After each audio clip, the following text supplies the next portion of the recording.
Yun na nga ba sinasabi ko. So mag-unbox na naman tayo. Hindi ko inaasahan na dadating yung order ko ngayon eh. So dumating sa mga bandang pasado alas 9 na si Kuya Dennis ng Shopee Express yung nag-deliver kanina. So ito nga, bumili ako ng pambabae na dry fit na shirt para to kay Angel, para pag sumama siya sa amin maglakad-lakad sa park, komportable siya kahit pawisan siya. So try lang, dalawa lang yung binili ko kasi nagkakaubusan din na ibang kulay. So ang size nito ay small, 19-inch yung width, 26 yung haba. So tara, tingnan natin kung maganda ba siya. Dating gawin, lalagay ko yung link ni seller ko, tapos and then lagay ko na lang sa description kung gusto nyo, and then ilalagay ko rin yung link nung item, lahat ng kailangan mo lang, parang click na lang kayo. So tara, proceed sa unboxing. So yun na nga, start tayo sa pag-unbox. Dating gawin, spray muna, and tingnan natin kung maganda yung quality ng damit. Dahan-dahan tayo, baka madali, sana wag. Okay naman. Siyempre hindi na kailangan lang din ng ng antawag hindi nilalagay sa mga fragile na delivery. Yung may sunod-sunod ang kulay. As you can see, i-focus natin. Ayan. Okay, kita. So ito yung emerald green, same brand. So dating gawi.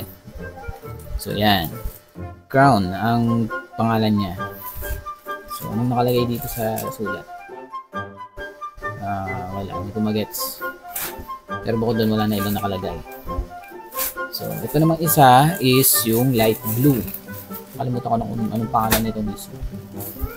Pero ito nakalagay dito, which is sinasabi na small. Tingnan natin ha.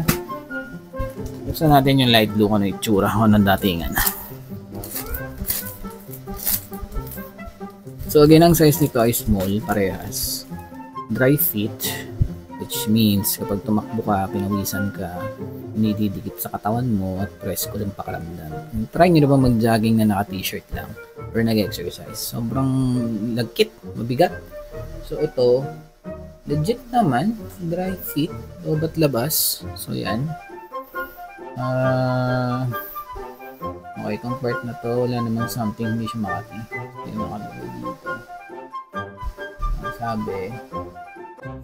So yun na nga guys, kasama ang palad, nalobat ng bigla yung Reworld wireless mic ko. So anyway, ito, ewan ko kung nakikita nyo nag-focus ba.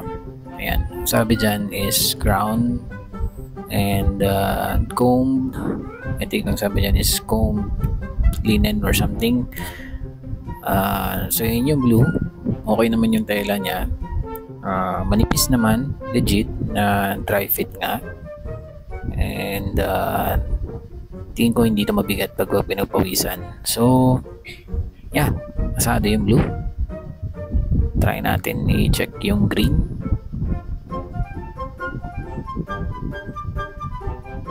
Harap pa kayo pa mag-focus ng camera ko dyan. So anyway, ito na nga yung green. So buksan natin para makita natin yung second item. And yes, ito na yung green. So check lang din natin.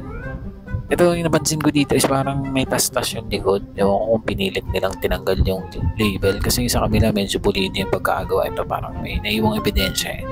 So may tendency na masirain pero pwede mo naman tayin. So yun. Okay guys, so pinasukat ko na. So tingnan nyo kung anong itsura. Unang putok may unang suot may putok agad, sabi niya. Ayan na. Wait lang. Walang liwanag. Yan, see? Oh. Ayun niya pakita yung mukha niya. So yan ang dry fit niya. Ikot ka dyan. Sakto lang ang size.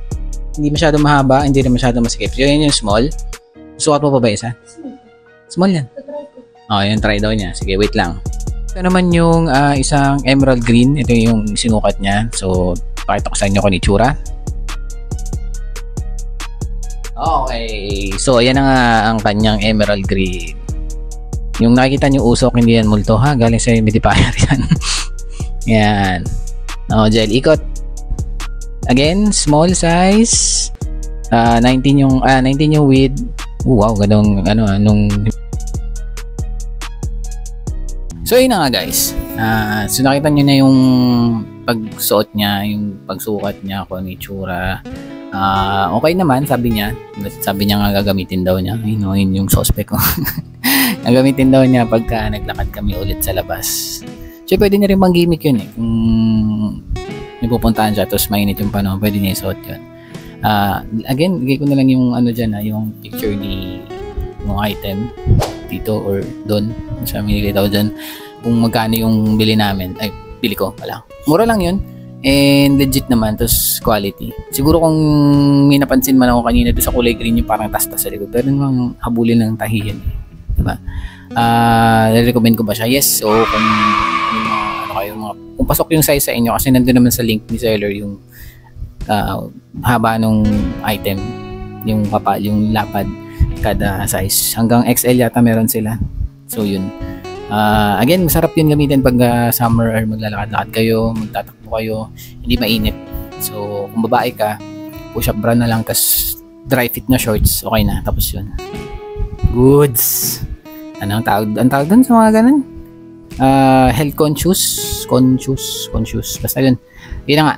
So yun, lagay ko lahat ng detalye sa baba, sa details. Kung may tanong kayo, mag-comment kayo.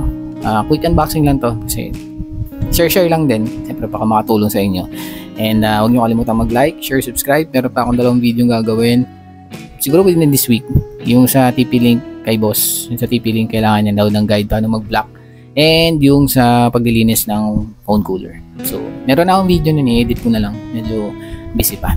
So yun, salamat sa panonood, be safe at may bagyo. Bye bye.